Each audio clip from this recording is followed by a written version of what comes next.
Hey everyone, Alpha Eagle here again. Welcome back to my channel. I pray you're all doing well, and may God bless you all. Well, I might as well continue on my coverage of how X-Men 97 sucks. Now, in episode 4, nothing happens. Well, Roberto and Jubilee get sucked into a video game by Mojo. They defeat him.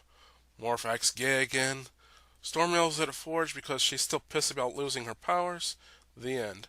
I just saved you half an hour of wasted time. You're welcome. Well, Storm does say something cool towards the end that I kind of like, so there's that, but I'll get to that in a little bit.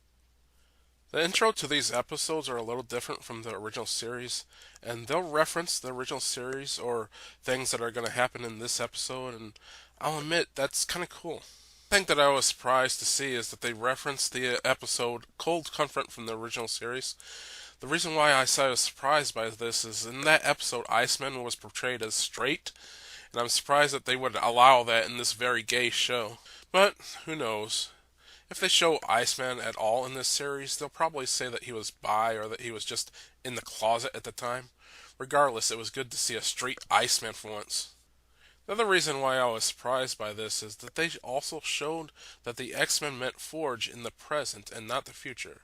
So they're admitting that the X-Men have already met Forge before, and by doing so, they are breaking canon since Storm didn't know who he was in episode 3. But then I watched Cold Comfort again recently, and Storm was one of the X-Men who didn't meet Forge at that time.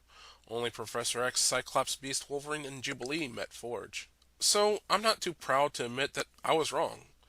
It doesn't break canon for Storm to not know who Forge is.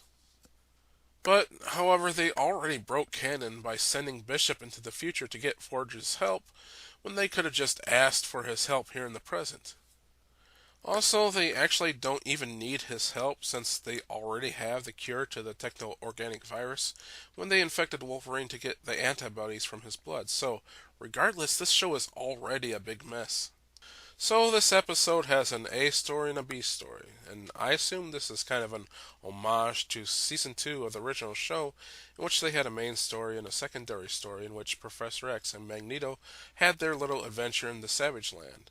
But this time the B story is about Storm trying to regain her powers with help from Forge. The A story in this episode is that Jubilee and Sunspot are trapped in a video game by Mojo. First, this episode has a couple seconds of Morph in it, so of course he's a jerk and acts super gay in it, so let's get that out of the way. Jubilee's 18th birthday, and the evil terrorist bigot Magneto, who's still leading the team for some reason, suggests that she trains on her birthday. And here's the gay jerk Morph's response. Our youngest member deserves some jubilation on her 18th birthday. I second the blue Rogaine ad. Kid deserves it. Jubilee will see far more birthdays should she learn to master her powers to face a world that despises her. Yo! Someone's daddy didn't get him a pony for his sweet 16th. My parents perished when I was a child. Can he make Morph any gayer or more of a jerk? Also, that's strange dialogue coming from Wolverine. I mean, blue Rogaine ad? Wolverine would just call Hank a blue furball or something like that. Anyway, like I said, Mojo traps Jubilee and Sunspot in a video game.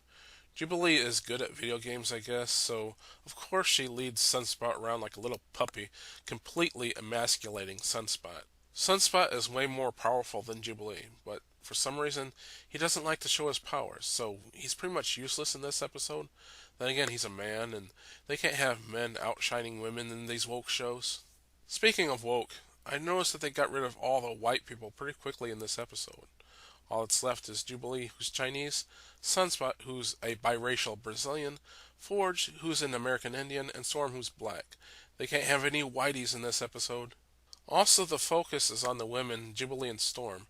Jubilee leads Sunspot around like a pet, and Storm abuses Forge, as we shall see. So Jubilee and Sunspot meet an older Jubilee who helps them defeat Mojo, and Jubilee learns something about growing up and having responsibilities or something, I don't know, and they begin their relationship for some reason, and that part of the story is over. Frankly, this was a pointless adventure by two of the team's most useless characters. Then we come to Storm and Forge, and they also have a budding relationship that is ruined because Storm gets mad at Forge for some reason. I honestly can't figure out why. I assume it's because Forge gave the government plans for his collars that suppress mutants' powers or something like that. Point out that Storm slaps Forge in this part of the story, and that is physical abuse. If this was reversed and Forge slapped Storm, all the feminists would be screaming their heads off. But for some reason, it's okay for women to abuse men in our society. But then something happens in this episode that I actually like. You, of all people, should know the perils of trusting those in Washington. Based. Storm clearly does not trust the government, nor should anybody.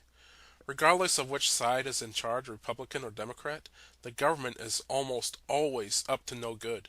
This is one of many things that I don't understand about the left. They'll write stories like this where they don't trust the government when they make collars that suppress mutants' powers, yet in real life they'll trust the government when they tell us to take an experimental drug. It doesn't make any sense.